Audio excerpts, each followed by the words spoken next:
we're at a point where this week the city center developers and the Historic Preservation Committee have just had sort of a quickie meeting wherein the committee gave them permission.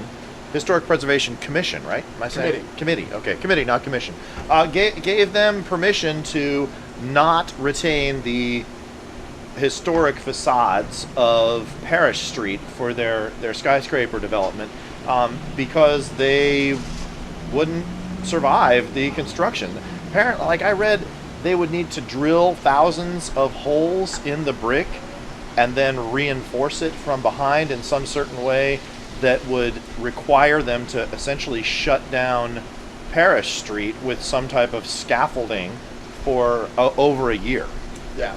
That's the argument that they made to the historic preservation folks, is that, and it's actually, I think it's the Main Street side, because we had already heard originally, okay, so not these guys, these but those guys on Parish Street were going to be destroyed either way. Okay. But we're going to the lose those. three facades on Main Street across from the Pinhook over there, and the Marvell building, which now has Global Breath Yoga on the third floor and whatnot. Okay, yeah. Those three, it's exactly what you were saying. They were going to retain those facades, and then they told the historic preservation folks that it would be 2 years of street closures, and they'd have to drill thousands of tiny holes, and it just wouldn't be possible. So now they have permission to demolish not only the green wall, which we knew Matthew Kern and the painting was going to get demolished all along, and that was going to be taken down, and these two Parish Street buildings, but now all three of the Main Street buildings as well.